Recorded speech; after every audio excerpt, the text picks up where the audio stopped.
Welcome to Forced Perspective, the review show where I casually brush off the fact that I was born in the early 90s so I can appear even the slightest bit knowledgeable. Today we'll be taking a look at Kung Fury Street Rage, a game that during my rigorous research I discovered was made to accompany an indie film. This of course piqued my interest, so I went even more in-depth, where I found that the project was kickstarted. The film, not the game, although I guess technically both of them were. Whatever, it doesn't matter. From here, I decided just to play the game. Kung Fury. Hang on a second.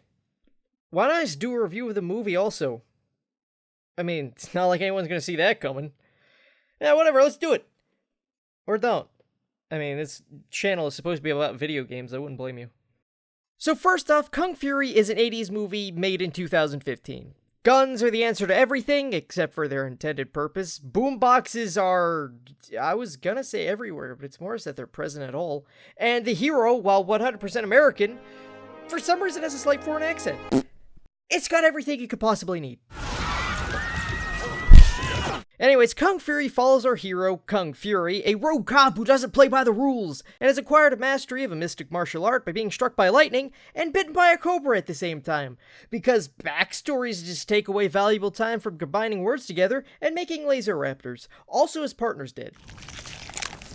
So after a scene where Kung Fury defeats a vulgar and deadly arcade cabinet, just go with it, he gets chewed up by the police chief for not doing things by the book and assigns him a partner, Triceracop. But don't worry, he doesn't matter because it's not the 80s. Kung Fury leaves. Yeah, just shut up. But luckily, before we can get bored with any character development, we're saved by Hitler. Not something I ever thought I would say. Shooting the police chief through a phone. Also not something I ever thought I would say.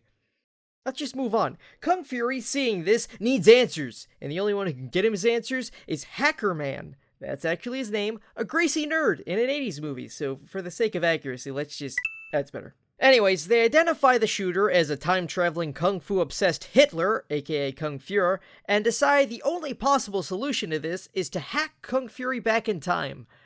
I mean, I don't think Hitler ever actually left your time, so instead of messing with the timeline, you could just, arrest him. He doesn't seem like he's that big of a deal in your universe anyways. Adolf Hitler.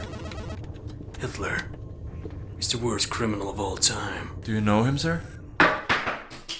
But I guess Hacker Man's gotta do something. And so he does, in the form of sending Kung Fury too far back in time. You know what this means. Thank you. Where he encounters the aforementioned Laser Raptor and a Fallout version of Xena Warrior Princess with a minigun riding a giant wolf. Yeah. Also, there's a Viking woman with an Uzi, which would normally be pretty cool, I guess, but after seeing that, it just kind of...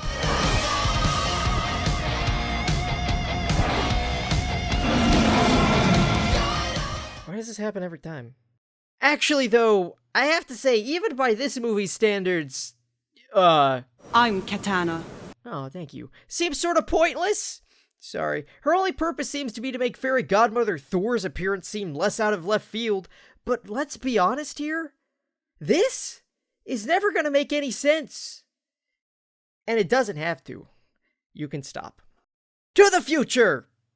Past. It's Nazi Germany. A place where Mustache Tank apparently qualifies as a scene. But then comes the extended fight sequence with the sole purpose of making the protagonist look even more badass. By comparison.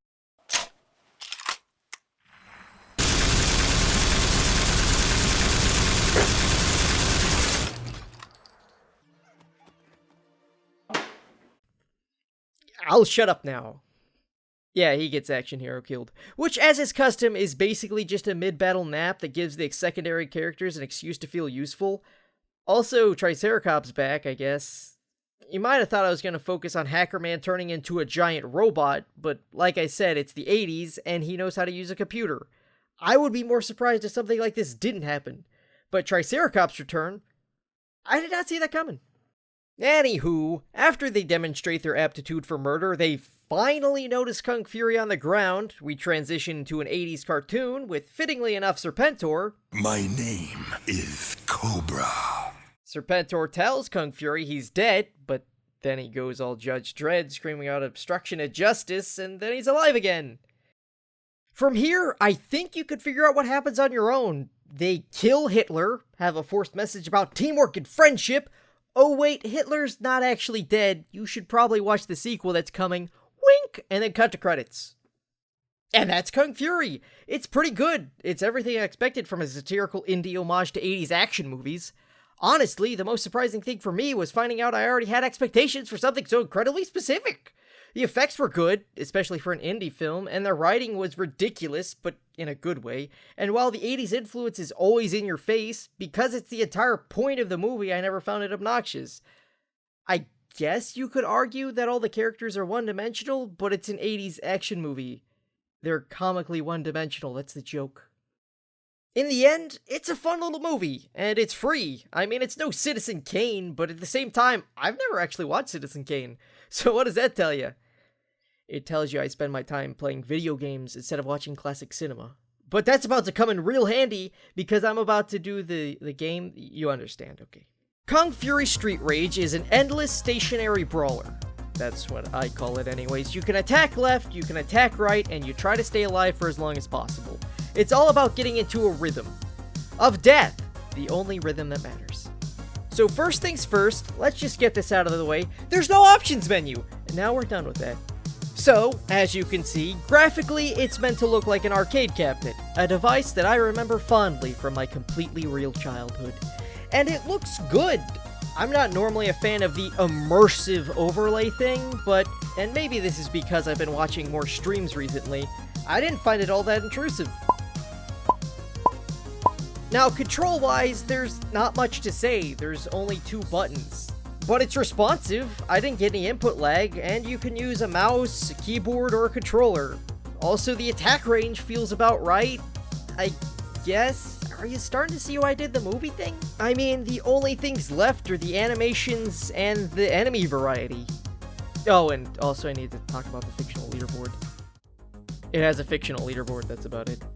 Now, as for the animations, they're good, but the problem is that there's about 5 of them. For you at least, and you're attacking so much that it gets visually stale very quickly. And the enemy variety is the same. Exactly the same, actually. There's also 5 different enemies. At least as far as I can tell. I kinda suck. But from what I saw, you've got standard SS shock troops, 1 hit. The Nazi kid from The Sound of Music, 2 hits. It's kinda generous. Random woman in a gi, 3 alternating hits. Okay, well that's just a crappy ATST. 4 hits. And a red ninja. 5 hits in a pattern. Basically, it's a fun little diversion, but somewhat lacking in content. But it's also only $2, so if the gameplay looks interesting, then get One Figure Death Punch. Honestly, it's just a better game of this type. But if this looks interesting and you really enjoyed the free short film, then it could be a nice way to support the creators. As a game by itself, though, it's not all that great. It's still one of the best movie tie-ins I've seen. There's no joke here, it's just sadly factual. Thanks for watching. Click over here for my last review, or click right there for something infinitely more watchable.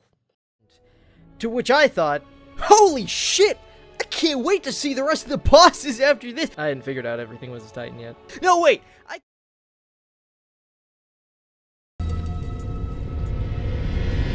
Hitler.